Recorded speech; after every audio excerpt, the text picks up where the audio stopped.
Kinshasa moto ezopela. Okoyoka, okozi. Regarde-moi cette fille. Bonsoir la famille, bonjour. Comme je le dis tantôt, comme je le dis toujours, ça dépendra de l'heure à laquelle vous allez nous suivre. Moi, c'est la vôtre, Nancy Kassongo, pour le compte de votre chaîne, Nancy Kassongo officielle.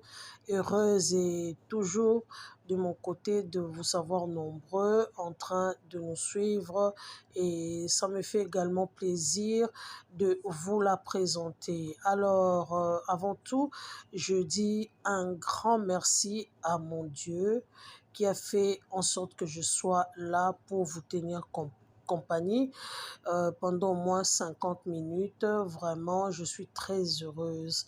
Alors, aimable internaute, comme je l'ai dit tantôt, je dis un grand merci à Dieu et je dis comme ça un grand merci à toute la famille Libota, vous qui nous suivez de partout. Vraiment, je suis très reconnaissante envers vous pour votre soutien, pour tout ce que vous faites, vos commentaires, vos motivations, tout ce qui va avec. Vraiment, je vous en remercie. Et je dis également un grand merci comme ça à Bellevue Candy.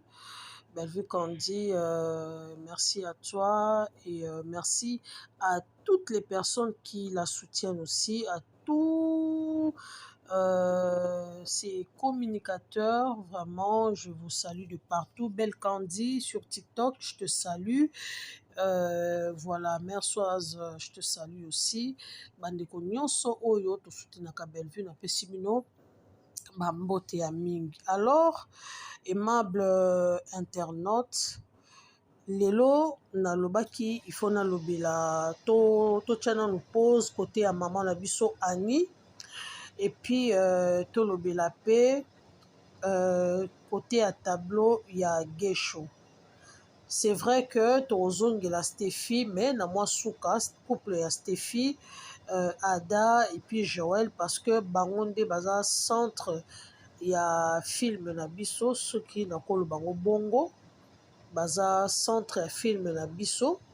Mais j'aurais voulu vraiment parler de maman Annie, et puis na kolobela pe mingi tableau côté ya Gesho, Daily, Linda, mingi na kolobela Linda, mais na préféré to bandana na maman Annie. Mais soyez vraiment scotché bolanda émission na biso tina suka, parce que vers la fin il y a des révélations que je sortirai na vidéo, donc eko sunga pe bato ebele, puis eko motiver pe bandeko nyonso oyo tolandaka ba histoire ya Bellevue. C'est vrai tozokumisa tozosepela film ezo accroché et tout, mais na nyonso il y a toujours une leçon à tirer. Na eloko nyonso oyo totalaka na bafilme ya Bellevue, nga nalingaka toujours na suka moto il faut otirer leçon moko oyo ekotikalaka yo grave na mémoire. Yango moni nalingaka mingi ndenge nazalaka fière na bandeko nyonso ya famille Libota. C'est la tête qui travaille, c'est vraiment donc bandeko ya famille Libota, intelligence moko to ressortisaka, sagesse moko ebimaka na kati na biso, et eloko esalaka nga lisusu plaisir to motivation ya ko soutenir Bellevue, parce que elle a des communicateurs intelligents, elle a des fanatiques intelligents, elle joue avec des acteurs intelligents. Vraiment, j'ai trop aimé l'intervention de tonton Patrick, que je vais parler tout au long de l'émission Nabiso. Il a très bien intervenu, il a très bien parlé, il a défendu Joël, vraiment, Toroko Mawana. Mais, Tozo Bandana, na maman Annie, Biasi, une dame bourrée de talent. Cette dame, maman Annie, Je l'aimais beaucoup depuis Abanda Théâtre et pas à Président Elombe. Vraiment, c'était une mère qui m'avait vraiment captivée, a captivant tellement que j'aime ses prestations. J'aimais depuis longtemps, sans qu'aucun de gauche-droite, na banda kolinga maman Annie depuis Azaki Papa Pelombe. Oso sentir une maman ou abandé ko dégager intelligence moko boye, compétence moko boye, abandé ko dégager ba valeur moko boye na groupe Simba. Et je me posais la question, mais maman oyo awuti wapi, azo jouer kitoko boye, azo loba kitoko, et elle était tellement posée. Et puis à l'époque, azaki un peu de forte taille, donc je l'appréciais tellement.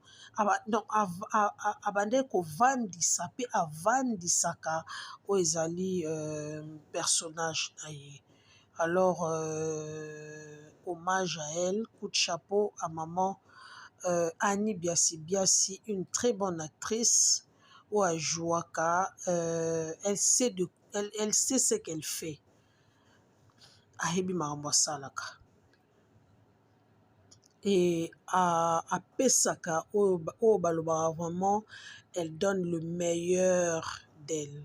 Au Penezalaka.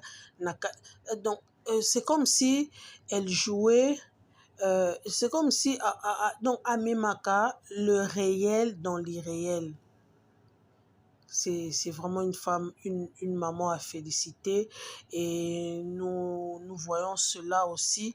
Et pas à Kenny, ou à Zamouana biologique. Et nous sentons, lorsque Kenny joue, on sent qu'il y a un artiste qui est là. Vraiment, coup de chapeau à maman Annie, coup de chapeau comme ça à toutes les personnes qui l'aiment. J'ai vu aussi la preuve na poste na biso na singa qui maximum 1000 j'aime pour la maman Annie, mais j'ai été surprise na moni, donc et baba j'aime est débordé, donc comme qui déjà plus de 2000 j'aime pour maman Annie. Vraiment coup de chapeau à elle. Alors maman Annie, ndenge biso nyonso toyebi ndenge série na biso ezokende Amour Absolu oyo ezoleka bongo na Bellevue TV. Nous tous nous savons qui est maman Annie, et c'est une maman oyo aza bongo maman ya Stéphie, une pauvre femme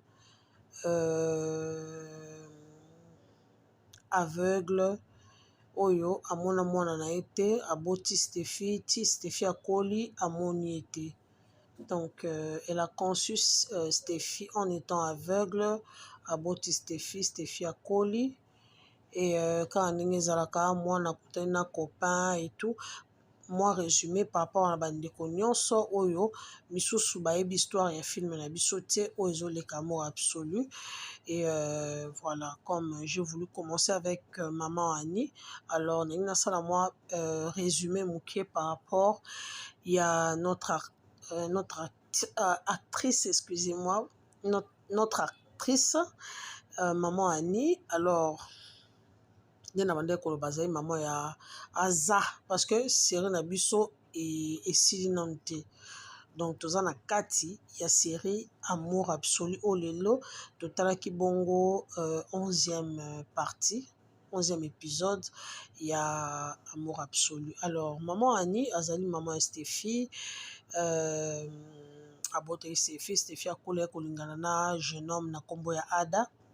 Alors Ada a essayé d'accepter les conditions par lesquelles Stéphie allait vivre na maman Annie, excusez.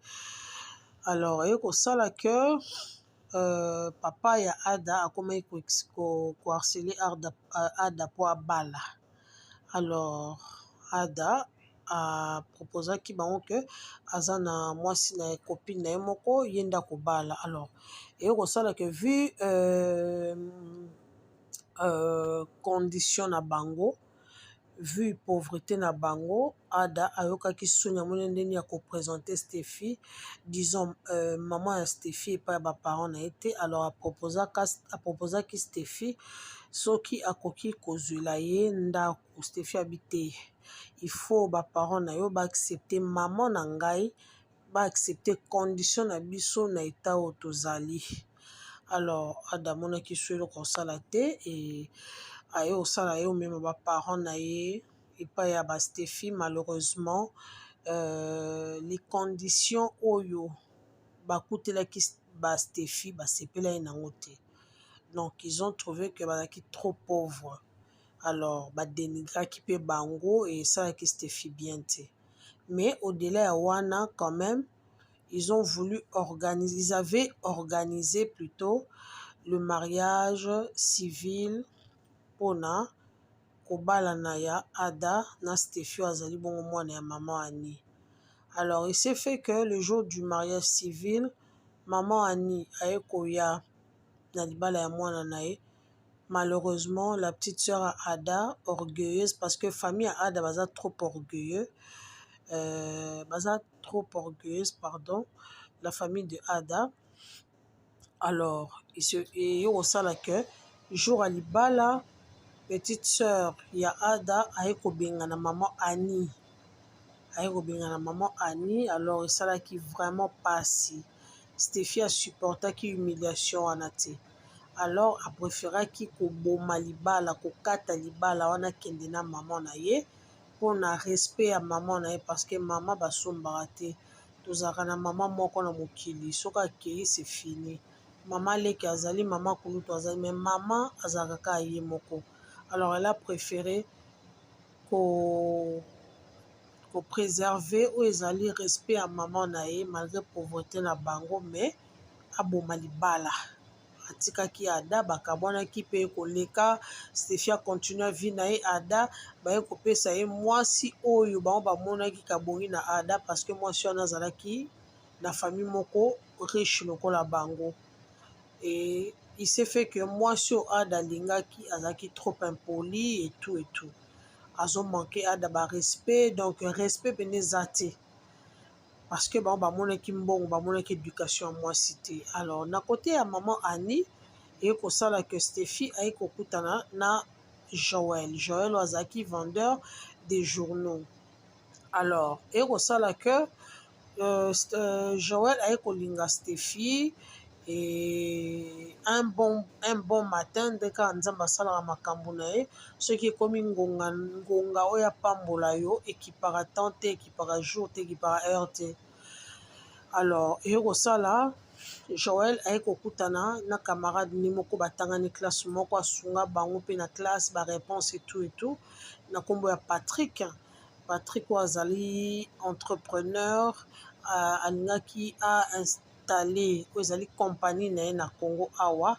Alors il se fait que aye kokutana na Joël, vu qu'ayebi ba capacité, ayebaki ba capacité ya intelligence ya Joël. Alors Patrick aye proposer Joël soki akoki kosala na compagnie na ye oyo azolinga asalisa awa na kini. Joël était partant et bagarder pe ba contact et tout. Et le jour où j'ai kosala que compagnie est installée na kini, Joël bazoué comme étant DG ya compagnie ya Patrick azoué DG na compagnie na ye. Alors et kosala que musala pe bandi et tout. Alors nzoka na compagnie ya Joël, parmi ba action et na compagnie ya Patrick, parmi ba actionnaire oyo bazali na Patrick, Ada ou disons papa Serge compagnie na ye eza parmi ba actionnaire na compagnie ya Patrick o Ada mutu aza DGP, aza DG, voilà, na compagnie ya papa na ye. Alors ekosala Ada eko apprendre que Steffi aza mwasi ya Joël. Alors tellement côté oyo ba parents ba konuna ke mwasi simbaki te. Alors Ada akomi koyoka jalousie ndenge nini vendeur de journaux aye vendeur de journaux alingi Steffi. Donc, c'est ça. Alors, moi, j'ai voulu parler de maman Annie, na point nini. C'est vrai,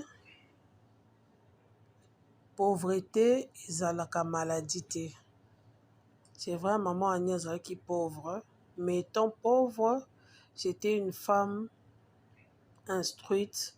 Azalaki maman oyo azalaki tellement sage, oyo andimaka Joël na condition oyo Joël azalaki, jusqu'à ce que Nzambe aye kopambola Joël. Joël aye kozwa mosala, akomi pe mutu na société, et a récupéré na Steffi na maman Annie. Alors, comme étant une bonne mère,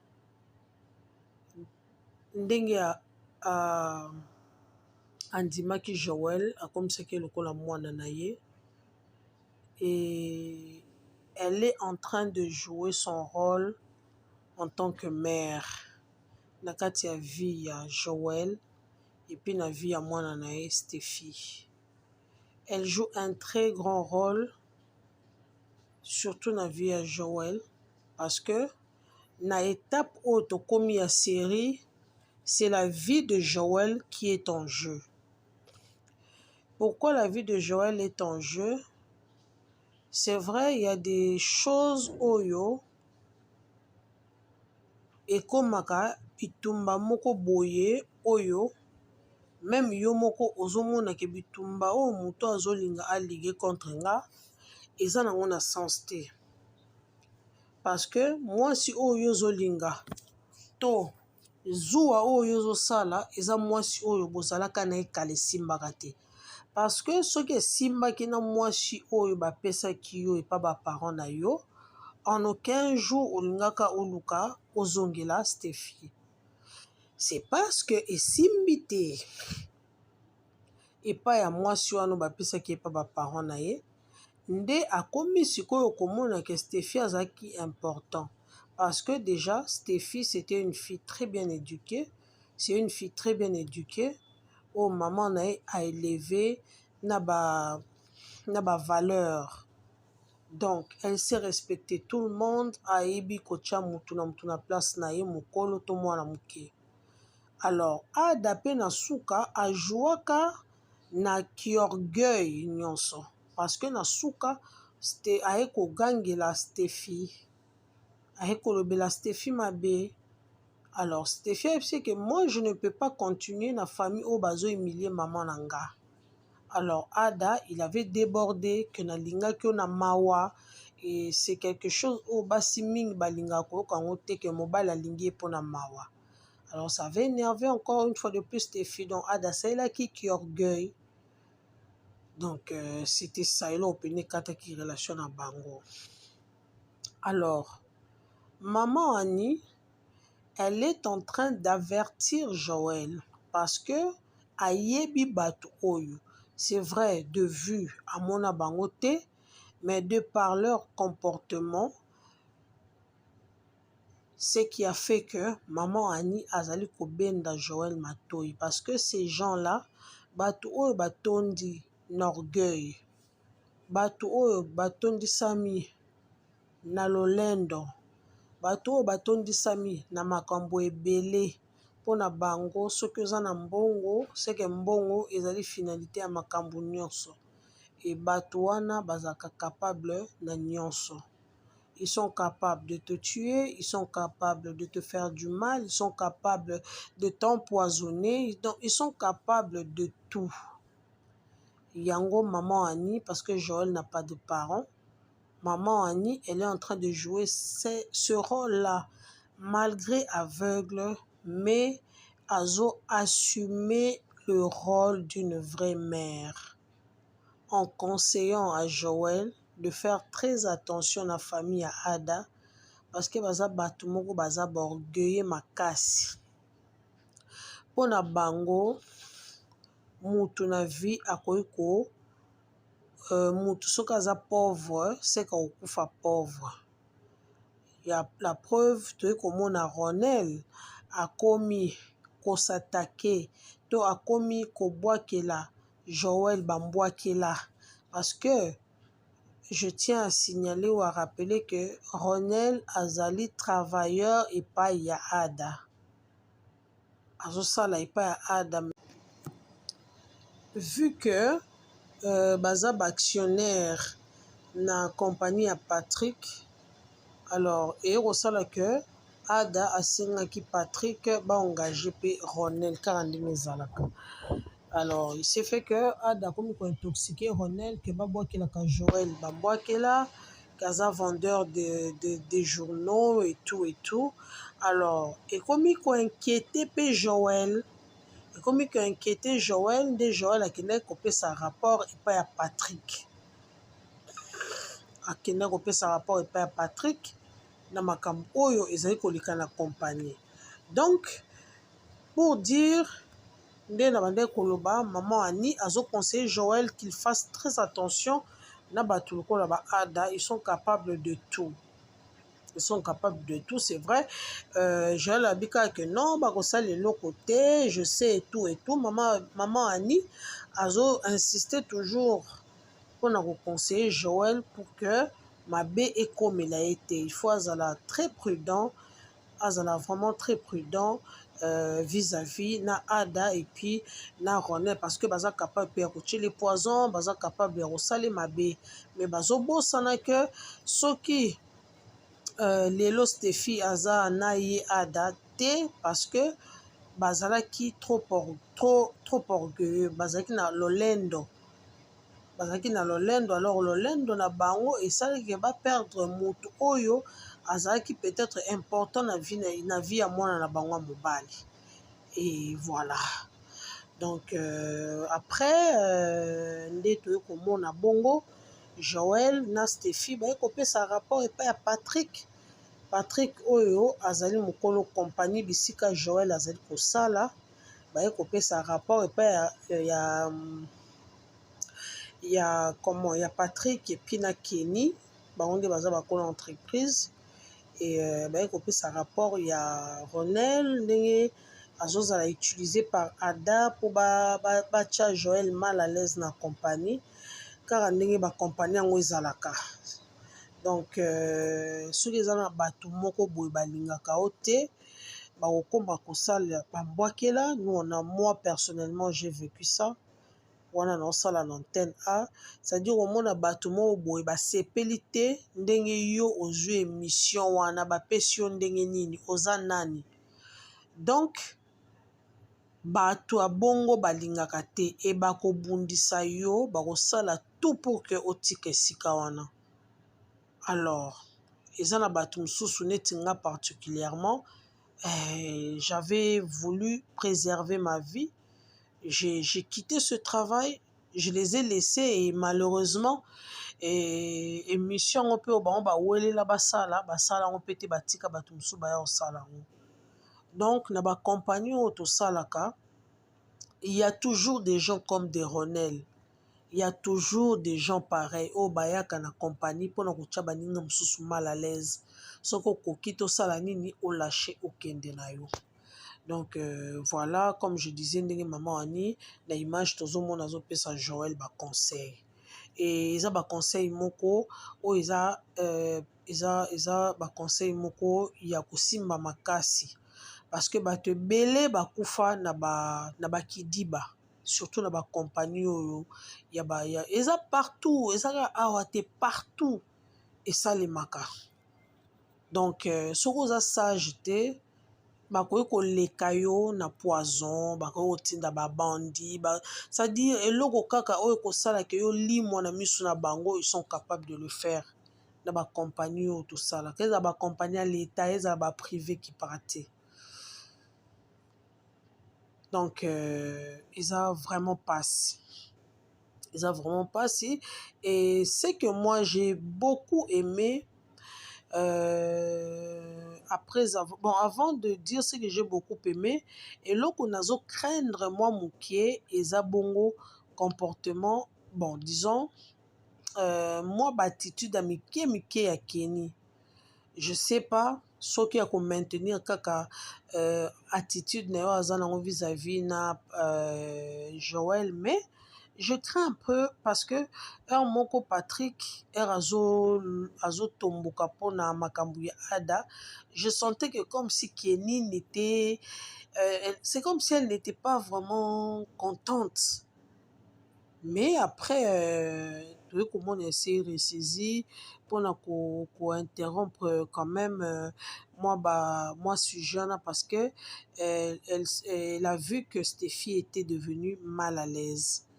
Yango moni asengaki bakata du solo wana, mais ce que j'ai beaucoup plus aimé chez Patrick eza bongo réaction na ye to intervention na ye na likambo oyo etali Joël. C'est vrai, vous savez, dans la vie il y a des gens qui sont bons, il y a des gens au nature na bango tia kokotaka sa mabele, donc arozane kaka bon.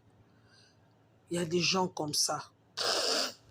Il y a des gens oyo soki alobi déjà a awana etikalaka a, soki pa lobi b na ye wana ekotikala b. Alors j'ai vraiment aimé l'intervention de Patrick par rapport ya makambo oyo ezolekana contre Joël na niveau ya mosala, parce que ye ayebi qui est Joël, ayebi ba compétence ya Joël, ayebi ba compétence ya Joël, ayebi qui est Joël, comme dit-on, dis-moi qui tu es, je te dirai qui tu fréquentes. Donc ayebi qui est Joël. Alors nakozwa rapport ndenge Patrick azwaki rapport ya comment ya Joël. Alors premièrement akendaki kosolola na papa ya Ada oyo ezali papa Serge, et ce que j'ai aimé c'est parce que papa Serge azali bongo actionnaire majoritaire te na compagnie ya Patrick, parce que si c'était le cas na orgueil baza nango, na orgueil oyo Ada za nango, ingaki ezala très difficile pour Joël, à moins que au-delà ya baction na bango baza nango vis-à-vis ya compagnie ya Patrick, que Patrick azala kaka na bolingo wana ya ndeko na ye Joël. Parce que il y a des cas où tout le monde a que bateau naza na avantage makasi pas bateau a préféré à lâcher yo, a préféré lâcher yo, mais atikala na ba partenaire na yo wana. Il y a des gens comme ça où ba lâcha bango parce que ako perdre ba partenaire wana te pona yo. Mais nous voyons ici que Patrick, il se bat vraiment pour son frère Joël oyo babandi na ye kala, penza ya kala. Ndenge côté moko ayebisaki papa Serge, non, côté ayebisaki je pense papa Serge, si je me trompe pas, que la vie eza na makambo nango oyo ekomelaka bato na vie, oyo okoki kondima te ke eloko wana ekomeli moto wana, mais bakapasité ya moto wana elongwaka te. C'est vrai moto akoki kozala pauvre, mais soki aza na capacité to aza na bagage wana ekolongwa te parce que aza pauvre, non, bagage wana ekozala kaka, mais eza condition de vie nde moto ezosala ke moto wana bima moindre na société. Mais c'est pas ça le cas. Donc Patrick a défendre Joël, Tina Souka a défendre même auprès de Ada pour lui dire que je préfère tokata partenariat, je préfère que bo tika na action na bino, comme bino boza ba actionnaire et puis boza majoritaire te, na préféré bo tika na action na bino, menga na continuer na Joël ou azali frère nanga. Vraiment là où j'étais quand j'ai suivi cette partie, ça m'avait vraiment ça m'avait vraiment fait plaisir à Koloba que il y a aussi des gens qui sont comme ça. Donc Patrick vraiment a telemi na likambo oyo etali Joël parce que c'est d'abord un frère et ye kuta alingaka vraiment koconsidérer Joël travailleur te, aconsidérake frère na ye. Mais nde kaka Joël alobaki que ere eza makambo ya mosala, tu es mon patron, ki amitié eza na moment nango mais oza nanu patron na nga. Et coup de chapeau à Patrick et puis coup de chapeau aussi à Kenny oyo eza mwasi na ye et puis Joël pe c'est vrai tokoyeba suite lobi ndenge nini ekoleka, ndenge nini makambo yango ezokendele. Alors naye kokoma na tableau ya Gesho.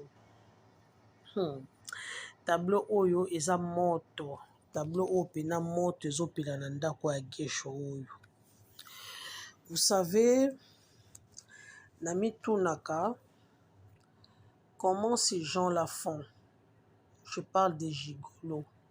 Mibali oyo bazaka ba gigolo oyo badépendaka 100% na basi. Basala yango ndenge nini. En tout cas, soki oza ndeko mobali olandaka biso, oza gigolo, il est grand temps de prendre vos responsabilités en main. Parce que mobali nde mutu azwaka soin ya mwasi. Mwasi mutu azwaka soin ya mobali te. Mwasi disons charge. Mobali nde azwaka charge ya mwasi. Mwasi azwaka charge ya mobali te. Eloko oyo ezoleka na ndako ya Gesho ya Daili, na ndako ya Daili parce que la maison c'est à Daili, c'est pas à Gesho. Ndako eza ya Daili et Daili alingaki bongo que Gesho aya kovanda epa na ye olie bazwa ndako, Gesho aya kovanda na ndako na ye. Alors ekosala que tellement Gesho azalaki déjà na mwasi na ye oyo ezali Linda. Oyebi eza na bato mosusu babangaka makambo te na mokili oyo. Eza na bato mosusu basinya pena liwa. Ezaka na bato mosusu pena asinya na ye liwa. Donc ye pena mpo na ye liwa elobelaki eloko te. Donc Gesho, audacieux qu'il est, azwi mwasi oyo bavivaka na ye. Babande kovivre na ye avant Daili. Et puis mwasi yango pe Linda bakabwana te. Au-delà ya wana, ake ko convaincre Linda aya na ndako ya Daili oyo azali mwasi na ye pe. Po Linda abima lokola domestique na kati ya ndako ya mwasi mosusu ya Gesho oyo aza pe mobali na ye. C'est inadmissible. Nayebi te soki eza na bafi basalango, mais je pense qu'il y a des gens oyo basalaka yango, bafi oyo basalaka yango, eza na bagigolo mosusu basalaka makambo wana. Donc Gesho ande komona Geti ande kotia kaka. Parce que connaissant comportement ya Linda, un jour akoka pe kobimela ye na ndako ya Daili, ayeli pe na ndako ya Daili. Alors, pona kokima eloko wana nde aproposaki Linda ke aya kovanda na ndako ya Daili comme étant mwana musala po asungaka Daili.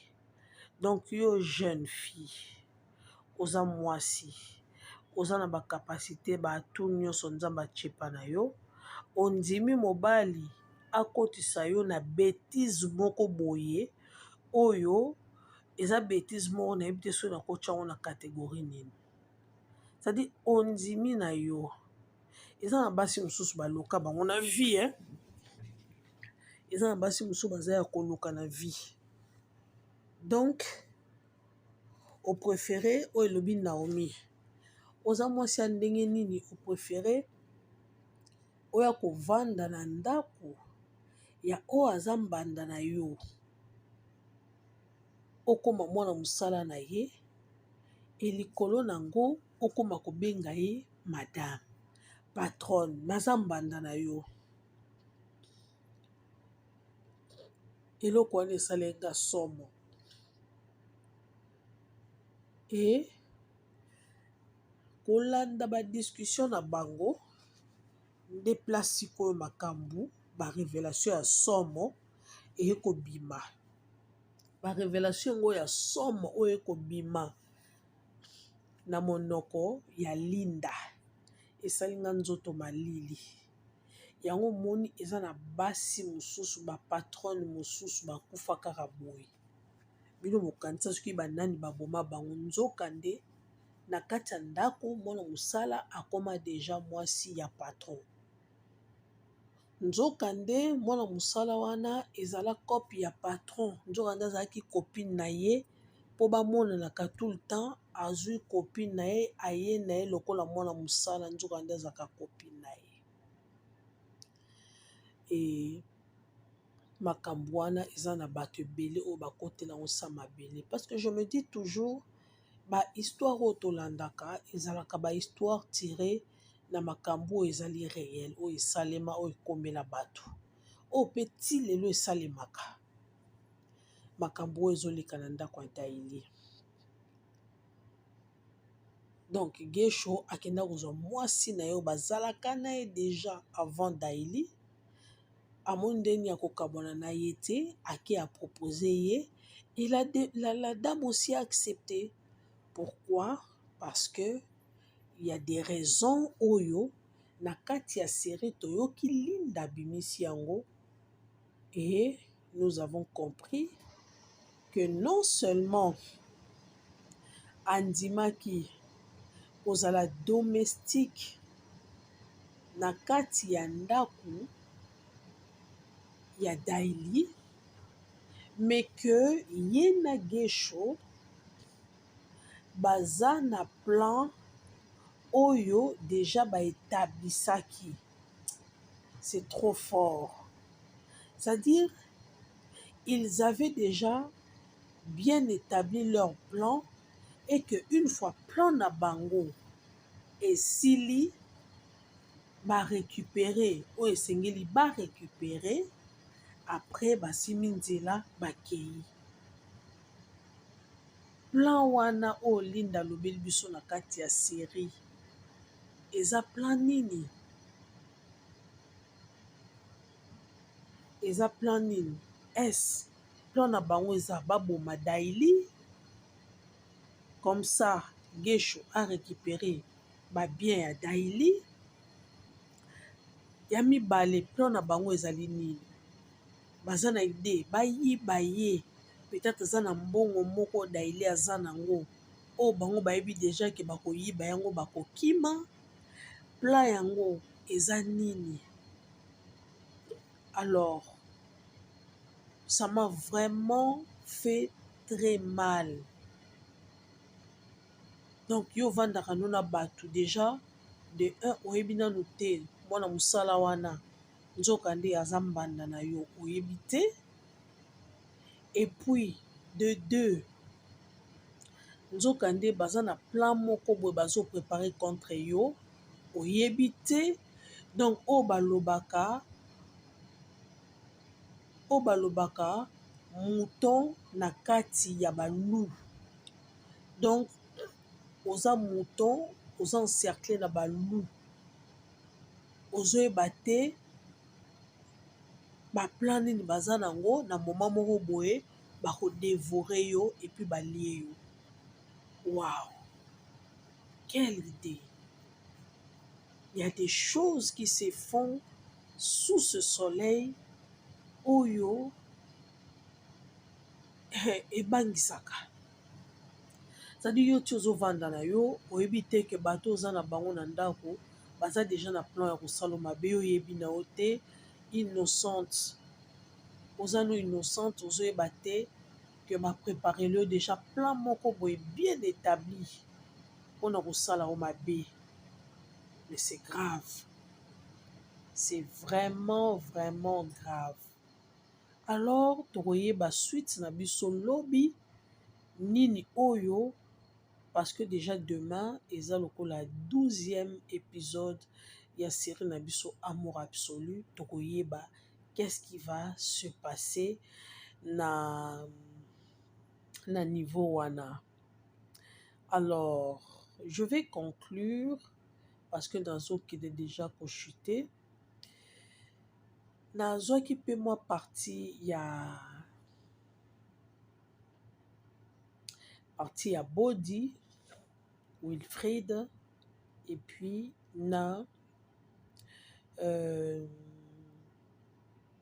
partie ya Body na Wilfried na Nikita. C'est vrai, eza na bato mosusu okoyeba te likambo ezolinga eyela yo, yo ozoyeba na yo te. Alors ozolinga osingere na kati ya makambo oyo ozanu kaka matiti, wana eza bitumba banzoko. Pourquoi je dis ça? C'est par rapport à Body. C'est vrai, Ronel aza patron na yo. Ronel azo dépendre na Ada. Body azo dépendre na Ronel. Alors,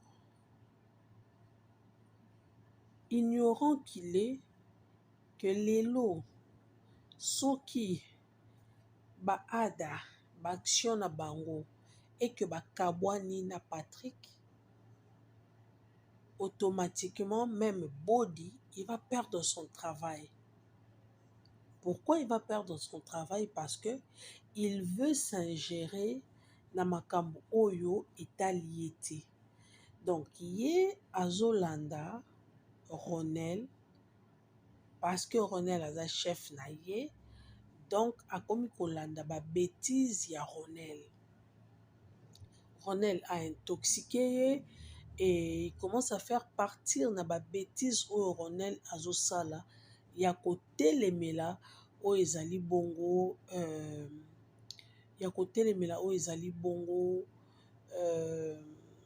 Joël Dangala ya ko continuer ko boakela bango ba boakela. Et j'ai aimé Wilfried parce que Wilfried apesi etoli. Wilfried abendi Body Matoi mpona kolobaki eloko oyo ozosala ekoki koporter au préjudice plus tard. Soki okosola na Ronel comme aza chef na yo, bosola na ye professionnellement parlant. Mais kokota na kati ya ba jeune na bango te parce que biso toza ba jeune toyaki koluka musala. Alors tozaki ebele to postulaki et on nous avait retenu. Alors musala oyo tozwi na pasi kolinga te obebisa yango kaka boye parce que Ronel azo intoxiqué yo bobundisa Joël. Alors Body tellement aza pour Ronel, tellement Ronel aza chef na ye, donc ils s'en fout na conseil oyo Wilfried ou aza collègue na ye de travail azopesa ye. Alors eza na bato mosusu bayebaka te que malheur moko boye ezoluka eyela yo o peut-être bitumba yango to malheur yango ezouta na ba famille, na ba camarades, na ba connaissances o basepeli te ke yo zwa musala o balingaka te ke yo bonga ozwa musala ozala mutu. Alors bitumba wana ekokota ekoki koya na nzela ya likambo moko boye okutu eza ta likambo na yo te, mais tellement malheur wana ezoluka yo kaka, ezogete ezoluka nzela nini ekokota po atteindre yo. Alors okoya kosingere na makambo moko etali yo te et après plus tard omona balongolo na musala. Na kolongola o bakolongolo na musala okomi ko regretter, mais c'est déjà trop tard. C'est déjà trop tard. Donc parfois ezala même na misala soki likambo wana etali yo te, soki eza ke patron na yo to chef na yo aza na problème na motu moko boye, problème wana etali yo te, yo koki kokota na kati ya problème wana te, parce que problème wana etali patron na yo. Yo na mosala ozotravaille na ye, bosuka na niveau professionnel. Bokoki kokota na baniveau sentimental te, kokota na bamakambo oyo etali yo te, oyo oyebi motu na makolo te, parce que yango moni bato ebele basala baerreur balongola bango na misala. Eza na bato ebele bazwa baproblème oyo akotaki likambo oyo etalaki ye te, e na suka aye kokutana na baproblème. Donc il faut toujours faire très attention na likambo oyo ozolinga okota oyo etali yo te. Soki eza na niveau ya mosala, il faut kosukaka na niveau ya mosala, il faut bosukaka na niveau professionnel. Osilisi mosala na yo, tu prends tes clics et tes claques, tu rentres chez toi. Soki mokonzi wana alinga koti na makambo wana, yo pokoki kozongisa mokonzi no na raison que chef tala boye tala boye tala boye tala boye. C'est pas que pour motu wana futaka yo azofuta yo ofele te, c'est parce que tu travailles, c'est parce que ozobimisa connaissance na yo na kati ya mosala na ye nde azofuta yo na fin du mois. Alors yo koki kokomaka marionnette te ya patron na yo, oyo okoma marionnette na ye te. Yango ozomona bato ebele malgré intelligence na ye azozanga mosala, or azalaki na mosala na bien, il a voulu s'ingérer na makambo oyo etali ye te. C'est le cas de Bodi. Mais comme l'a dit Wilfried que soki ozokontinue na makambo oyo okoya koregrete plus tard, okoregrete plus tard, ozala trop tard. Son collègue azopesa conseil mais ye azoyoka te. Alors quand il sera trop tard, ekokoma o famille ndoki, o bacamarade bandoki, o baconnaissance bandoki, o tata ndoki, mama ndoki, tata mwasi ndoki, o bandoki baza na bango te. Yo moko nde oza ndoki ya vie na yo, yo moko nde oza ndoki ya vie na yo. Donc tozozela lelo lobi toyeba lelo déjà à partir ya 16h30 tokoyeba suite ya film na biso ekozala ndenge nini. Qu'est-ce qui va se passer demain? Ndeka bathéâtre na biso etikaka biso toujours na basuspense.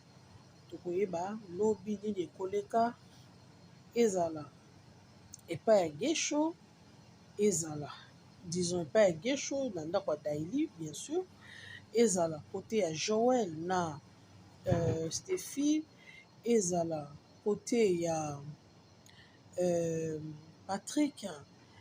Toyeba qu'est-ce qui va réellement se passer, qu'est-ce qui va se passer aussi na côté ya Ada, makambo nini oyo bango bazolinga basala Joël, et puis na côté pe ya Gesho makambo nini oyo Gesho ayokana na Linda po basala Daili. Donc tout à l'heure tokoyeba qu'est-ce qui va réellement se passer. Alors comme je le dis toujours, que tozalaka toujours focus na ba film na biso na ba théâtre oyo Bellevue azotiela biso na Bellevue TV. Tozala focus, totika ba distraction. C'est vrai toyebi bato bayaka na ba distraction, mais nous ndeka tozalaka focus na artiste na biso na ba théâtre oyo alakisaka biso aproposaka biso, totika la focus na ye.